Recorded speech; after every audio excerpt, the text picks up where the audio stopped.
So welcome back to the woods of Pennsylvania, and today's video is going to be about ticks. This video has been on my mind for quite some time. It's time to finally just to do it. The topic is a bit controversial, not like a bad way, but people have different ideas about this topic. Why are there more ticks around? And that's not just an opinion. There are.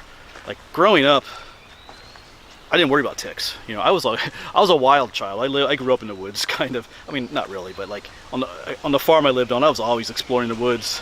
I don't think my parents knew where I was half the time, but I never worried about ticks. I don't ever remember having ticks on me. Now I wasn't really looking for them either, but I don't remember about ticks. No one ever warned us about ticks. They were never on me. But nowadays it's different. You know, you find ticks all the time. You know, come back from a hike, there's a tick crawling on you. It's different. It definitely has changed. It's not just, you know, an opinion that there's more ticks around. There definitely are. And in this video, I want to cover the potential reasons for why that's happening. There are different thoughts on it, and they're still studying it. So a lot of these reasons are not necessarily set in stone. They're still researching these. Some of these reasons are probably not true. I'm going to talk about that. And some have a lot more truth to them based on science and the facts and things like that. Because unfortunately there is a ton of misinformation and disinformation out there about ticks. You know, some time ago I did a video on ticks and Lyme disease, and I just went on and on about that because I know like one of the biggest beefs with it is like there are different types of ticks. 90% of the ticks that I find on me are wood ticks. The ticks that carry Lyme disease are deer ticks. Right? So if you want to be worried about Lyme disease, it's the deer tick. Wood ticks do not carry Lyme disease.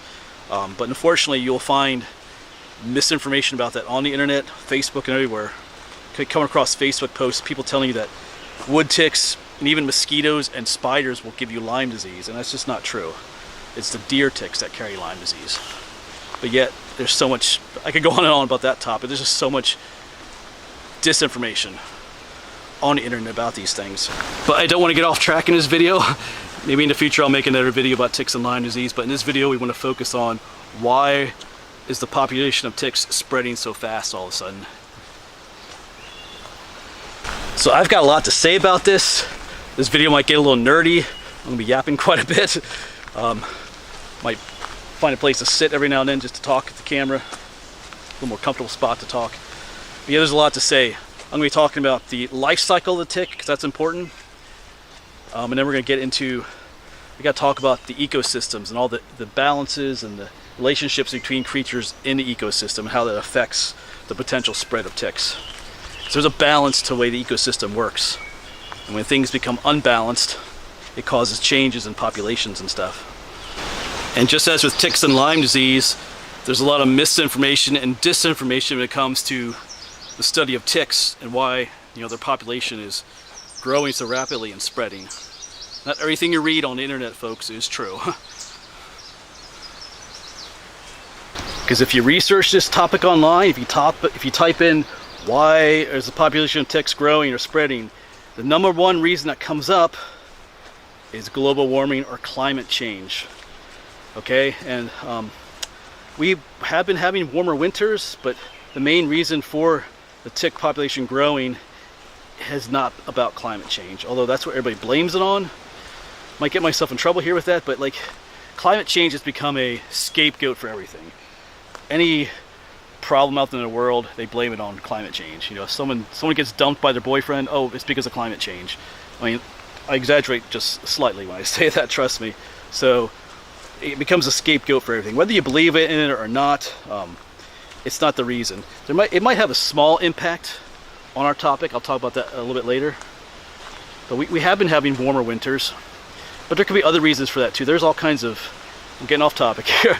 There's all kinds of cycles in our global weather patterns. We have smaller, like yearly cycles like El Nino, but there are larger multi-decade cycles that no one talks about. Like there's like the North Atlantic Oscillation Cycle, or is it the Pacific? There's all kinds of ones that are like 30-year cycles, even like 100-year cycles that affect our global weather.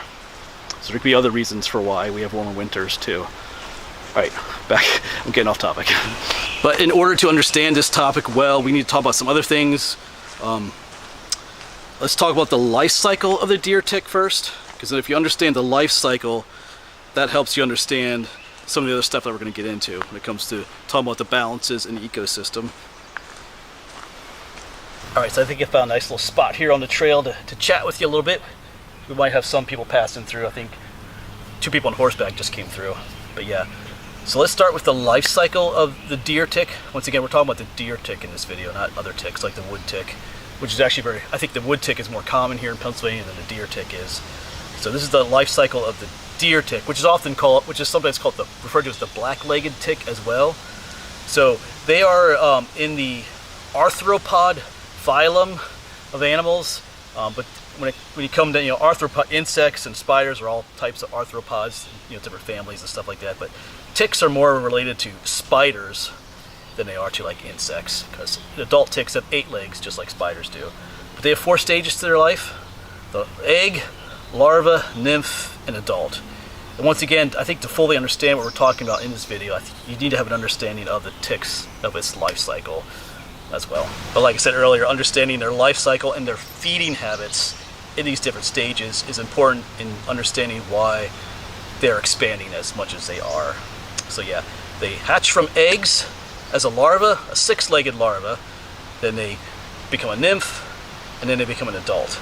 And each time they molt into the next stage, like molting from a larva to a nymph, and then from a nymph to an adult, they need a blood meal. Males only need 2 blood meals when they molt from a larva to a nymph, and then from a nymph to an adult. Females need 3 blood meals, molting from larva to nymph, nymph to adult, but then they also need a blood meal before they lay their eggs. So depending on the gender, they need either 2 or 3 blood meals in their lifetime. So when they hatch as a larva in the spring, they will look for their first host. And in this case, it'll usually be a small mammal or maybe a bird. Usually, a lot of times it's chipmunks or mice, like the deer, or the white-footed mouse and the deer mice, which are popular in Pennsylvania. And that is where they will first potentially encounter the Lyme disease bacterium. They're not born with Lyme disease, the ticks. As a larva, they get it from feeding off of these other hosts, like chipmunks. Chipmunks and white-footed mice carry Lyme disease within them. So that's where they get their first blood meal from, is like small rodents, because they hatch on the ground, so that's what they encounter, are these small rodents. Once they get that blood meal, they will then drop off the animal, molt into a nymph, and then they usually overwinter as a nymph. Overwinter, that's key right there. I'll get back to that in a moment. But then the following year, at some point they need to molt into an adult, so they will look for another host. At this stage, going from nymph to adult, they look for usually a large or a medium-sized animal, small to medium-sized animal, perhaps a larger one if they can find it. But then the females, especially when they need that blood meal to lay eggs, which they will look for in the fall or spring, the spring of the following year, they look for deer. Their main host as an adult to lay eggs is the white-tailed deer. That's why they're called deer ticks. That's their main host that they're looking for as an adult. So they hatch in the spring, find a blood meal, become a nymph, overwinter as a nymph. The next year they will find another blood meal, molt into an adult, and then that fall the females will look for another host, the white-tailed deer. And then they will lay eggs the following spring. So the adult females will overwinter for another winter. Now if they don't find a host in the fall, they will look for one in the spring. Or even overwinter sometimes if it's a more mild winter. So they, either the fall or spring, they look for their host. But regardless, they lay their eggs in the spring. After they engorge themselves with blood, they drop off the animal, lay their eggs, and then the females die that second spring then. Yes, that overwintering part I want to come back to for a moment here, because there's a lot of misinformation on the internet about that. Ticks were designed to survive overwinter. The nymphs, the first winter, and then like the adult females, the following winter, they're designed to do that. They enter a dormant, low energy state, almost like hibernation. A lot of insects do that. So a particularly harsh winter is not going to kill them. And warm winters aren't necessarily going to help them either, because I found a lot of information on that, like climate change. That warmer winters, the ticks are able to survive. And one site said that winters where the temperature is below 10 degrees for several days will kill the ticks, and that's all wrong. Ticks live in New England. If you ever looked at the winter temperatures in New England, they get cold, like below zero, not just 10 below, but like below zero for multiple days in a row, and the ticks can survive that. Maybe if a tick is not sheltered, it might pass away. Like when they survive the winter by being in the leaf litter on the forest floor, and maybe even burrowing into the ground just a little bit. That's how they survive, but they can survive harsh winters. So having harsh winters is not going to kill off the tick population. Like I said, they're designed to survive winters. And warmer winters isn't going to help them survive better either. Like I said, that's part of their life cycle, is to survive these winters. But on the flip side of that, there's a way that warmer winters could help the ticks. Like I said, the females are looking for a blood meal, either in the fall or maybe in early spring, because they need that blood meal to lay their eggs. So a warmer winter, if it's warmer in late fall or warmer in early spring, or even some, we get these days that are in the 50s in the winter, and the female tick might look for a host then. It does to give them more opportunities to find that final host, to get that final blood meal to lay their eggs. So that's one way that a warmer winter would help the female out, but it doesn't really affect whether they survive the winter or not. They're designed to survive winters. But that is one misconception I found on the internet about them, that warmer winters are helping them to survive because they won't die then. But like I said, they're designed to survive the winters. Also, I read that they were not originally found in New England, and that these warmer winters are allowing them to expand their range north into New England and up here more farther north. And that's all misinformation too. I researched that last night, looking at the range of the deer tick. They've been in New England for as long as we know, actually. I mean, Lyme disease was discovered in New England in the 70s. So that part about them only being in the south and now moving north because of warmer winters is wrong as well.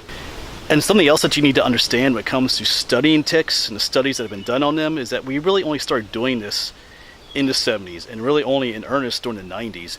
Prior to then, no one was really studying ticks or writing papers on them or learning about their distribution and where they are and how they're spreading, because it wasn't a big issue because Lyme disease wasn't around yet. But once Lyme disease was discovered and started becoming prevalent, all of a sudden people are studying ticks more. Now we have all these papers about their populations and things like that. So prior to the 70s, you got to understand there wasn't much known about ticks as much, and where they lived and how they spread, because people weren't as interested in them. So it's harder to find information about them from that time. Like I type in tick range maps and stuff like that, and they only go back to like the 90s or maybe the 70s. But prior to that, they don't really have information about it. So that's something to take into consideration as well. And just some other information I want to quick add in here. Ticks are known as what's called a vector species because they both carry and transmit a disease, the bacterium that causes Lyme disease. So they're called a vector species. In a lot of ways, chipmunks as well are a vector species, although all of the sites I came up with looking last night would call them a reservoir species because chipmunks carry Lyme disease. And then when the ticks, the nymphs or the larvae suck the blood from them, they get the Lyme disease from the chipmunks. But in a way, chipmunks are a vector species too, because if you get bit by a chipmunk, you're not going to get Lyme disease. But the chipmunks carry the Lyme disease, but they do transmit the disease to the tick. So in a way, a chipmunk is a vector as well. But interestingly enough, the white-tailed deer is not. Ticks do not get Lyme disease from the white-tailed deer. They get it from the chipmunks and the smaller rodents. So that's one thing I learned last night was researching this. I thought, they could get it from the deer, but the deer don't. They don't get, when they suck the blood from the deer, they don't get Lyme disease from the deer, just the chipmunks and like mice and other small rodents. That was interesting. All right, so I've been going on and on about the life cycle and all these other things about the ticks. Now it's time to start getting closer to the heart of the matter. We start talking about the ecosystem itself and the balance. When you study nature and these ecosystems, there's a balance between all the different species and their interactions. There's different relationships. There's different types of symbiosis going on. There's like a predator-prey relationship. If the prey that the predator feeds on declines, so does the predator. If it increases, so does the predator. There's mutualistic relationships between animals where two different creatures benefit from working together in some way. There's one called commensalism, where one creature benefits and the other doesn't really care. And there's parasitic relationships, like the tick and its host, either the chipmunk or the deer, where one organism benefits and the other not so much. And any number of things can interfere with that balance and cause an imbalance in how things work. One of those things is invasive species. Like, I try not to get off topic here, but I want to make a video about that. But an invasive species coming into the ecosystem will unbalance it, because the ecosystem is not used to that new species, so it tends to unbalance things. We, as people, cause imbalance to the system. Because one thing you gotta realize is when you go back in time, like pre-colonial times, you know, the ecosystem here was very different than it is today. You know, the forests here, specifically here in Pennsylvania, where I live and where I'm making this video, you know, they were devastated. They were completely logged out. There's only a few pockets of old growth forests left in Pennsylvania, but the Europeans, the settlers, they logged everything out. You know, the forests were destroyed. And along with the forest went many different species of animals. You know, the elk, mountain lion, wolves, and the list goes on and on. These species are now extinct in Pennsylvania. And there was a time even, like in the early 1900s, where even the white-tailed deer was literally going extinct in Pennsylvania. It's hard to believe now because there's deer everywhere. But it was a time where even the deer were going extinct. And with the deer population being nearly extinct, it wasn't just the loss of the forests. It was also, there was no regulations on hunting. I think 1913 was about the year the Game Commission came into existence and started regulating hunting, but prior then, you could hunt deer whenever you wanted to, any time of year, however many you wanted to, there was no regulations. So, maybe the picture's starting to come into place here for you, through these relationships. Remember, as the adult tick, its main host is what? Is the deer. So, if the deer are almost gone from Pennsylvania and surrounding areas, if your main host, as a tick, if your main host is disappearing, is almost gone, what happens to you? Well, the answer is simple. As a parasite that feeds on the white-tailed deer, if your host disappears, population-wise, so will you. So, at the beginning of the 1900s, if there ever was, we don't see. The other thing is we don't know what the deer tick population was like in Pennsylvania.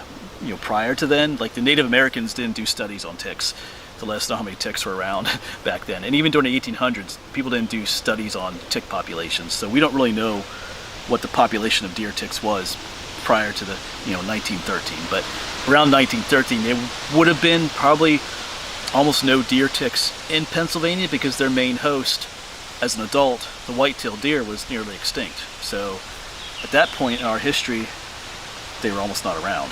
So maybe now for some of you the pieces of the puzzle are coming together a little bit better now, because what's happened since then?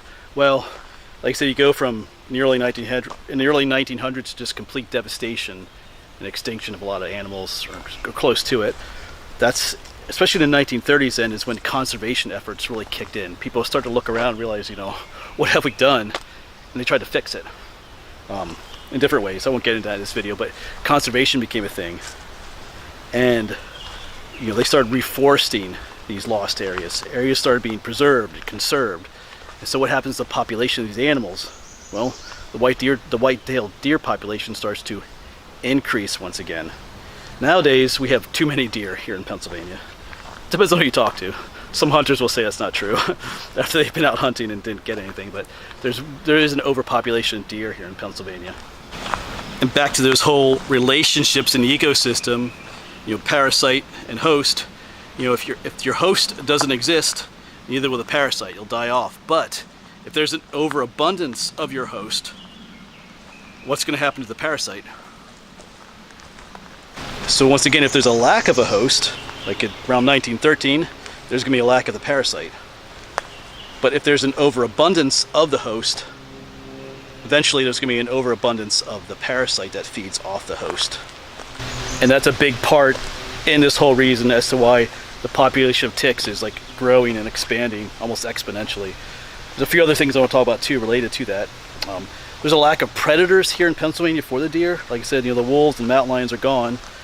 Coyotes, we have coyotes in Pennsylvania now, but that do feed on deer, but they're kind of, I don't know. I want to get into that. It gets controversial too. There's kind of a war on coyotes. You know, the hunters don't like them and things like that because they eat deer, but they do keep the population under control. But I also want to talk about the chipmunks, because I know in a recent video I was talking about the relationship between rattlesnakes and chipmunks and ticks. I think in that video I said I was going to make this video, so we need to talk about that too, because it plays into this whole story. And if you remember, the chipmunk is the main host of the larvae and the nymphs. They feed on the chipmunks. And remember, that's where they get the actual Lyme disease from, is from the chipmunks. And other rodents like the white-footed mouse. So what's the deal with that? Well, the chipmunk population has exploded as well. It's not these hikes, there's hundreds of them everywhere. But their predators haven't. You know, the predators of the chipmunk would be like the hawks and snakes, things like rattlesnakes. But you know, back when, I said back to the early 1900s, when these animals were being, slaughtered basically without regulation, so were things like hawks and snakes. If you know the story of Hawk Mountain here in Pennsylvania, actually not too far from where I live, there's pictures of them, of the people just shooting the hawks for sport. Hundreds, if not thousands of them at Hawk Mountain, because they use that mountain for migration. They just shoot them and shoot them until hawks became very rare actually at some point. Even snakes. The old timers grew up killing snakes. Whenever you saw a snake, you killed it, especially rattlesnakes. It was like a war on snakes. My dad on the farm, whenever he saw a snake, he automatically killed it. And even some of my viewers comment about that's how they grew up, they just killed snakes. Well, guess what snakes eat? Chipmunks and mice. So as the forests are growing back and more open space and conserved spaces are being created, you start having things like more deer and more chipmunks around. But there's a lack of the predators that feed on those. So there's an imbalance in the system there again. So the populations of these animals just explodes. Specifically, we're talking about the chipmunks here. The animals that feed on the chipmunks, the hawks and the snakes, are being shot and persecuted. They're just not around. So the chipmunk population explodes. They're everywhere because they don't have the predators to eat them. So once again, if the host species population expands, grows greatly, guess what else is going to? Also the parasite. And the deer tick is interesting in the fact that, in different stages in its life, it has different hosts. In the larval and nymph stages, it feeds on more things like chipmunks, as an adult the deer. So it needs both those populations to be bountiful, in order for it to be bountiful as well. But both those populations have grown. So has the deer tick.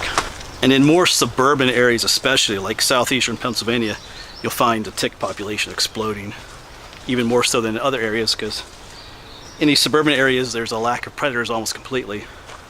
The coyotes for the deer, or things like rattlesnakes and hawks for the chipmunks.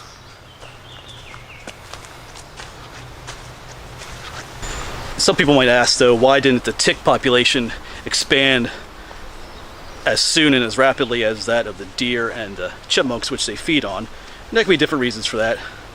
Different species, their growth rates are different than others. Growth rates don't always go, like that. Sometimes they grow gradually, and then all of a sudden there's an exponential curve at some point to their growth as a population. So maybe it just took some time for the deer ticks to catch up, because remember at one point there probably wasn't any deer ticks in Pennsylvania, or close to it, with the near extinction of the white-tailed deer. So what does the future hold? It's hard to say. Will the population continue to expand? But there's also problems with overpopulation when it comes to a species. It's not always the best thing for them. Most species have population swings, like say raccoons. Raccoons have like a 10-year cycle. It gets to a point where there's just a lot of raccoons around, but say a particularly harsh winter comes along where there's not a lot of food for them, well, then some of them start to starve. When they get starved, they get weak, and when you get weak, then disease enters. And since there's so many of them, the disease spreads quickly through the population. So in particular winters like that, you might lose 90% of the raccoon population, which sounds awful, and in a way it is, but the following spring, guess what happens? If only 10% of the population left, there's plenty of food for all those raccoons that are left, and plus the disease, or any disease that's out there, won't spread amongst them as swiftly because there's not that many of them. Most diseases are contagious, so you need raccoons to be near each other. So there's plenty of food and then lack of disease, but then what does that create? That creates population growth. So in another 10 years, you have lots of raccoons around, and the same thing might happen. And like I said earlier, we have too many deer here in Pennsylvania. Like there's certain diseases like chronic wasting disease, which is affecting the deer population. It's a disease of overpopulation. The deer get it from being too close to each other and getting infected with the feces and stuff like that. So it's a disease of overpopulation. So having too many of a species can be detrimental as well. So how will that affect the ticks? Who knows, maybe the deer population will crash at some point because of disease. But if that happens, then the tick population would crash as well. But who knows, maybe some kind of pathogen could come along that could affect ticks as well, cause their population to crash. Any number of things could happen. It's kind of just out there. But yes, that's just a number of thoughts and facts about this topic. I could probably go on, but this video is probably getting long enough as it is. And to be honest, there are other things too that could be affecting the growth of the tick population, things that we don't know about. Most of the more reputable websites I visited, when they talk about reasons for the population growth of ticks, they use the words, this may be why it's happening, like new forests and overpopulation of deer and warmer winters. These may be reasons. And I liked them wording it that way because, to be honest, we don't necessarily know for sure because they're still studying those things. So there could be some other reasons for the growth. But these things I've talked about are contributing to it. But there could be other reasons too. But I think that'll be it for this video. I probably already talked too long, said too much. Probably got some people angry. And there's probably a bunch of stuff that I also forgot to say that I wanted to say in this video, but that's the way it is. But yeah, you can let me know what you think down below. If you have your own thoughts or comments about things. If you disagree with me on things, that's fine. You can disagree nicely down below. But yeah, just some ideas, some thoughts, and some facts about the expanding tick population. So yeah, you should be careful out there, folks. Don't live in fear, though. Remember, not every tick out there carries Lyme disease. Deer ticks are the only ones. And not every deer tick does carry Lyme disease, but you still want to be safe and take care of yourself, folks. But don't live in fear at the same time. All right. Thanks for watching. Thanks for listening. Hopefully we'll see you on the next one.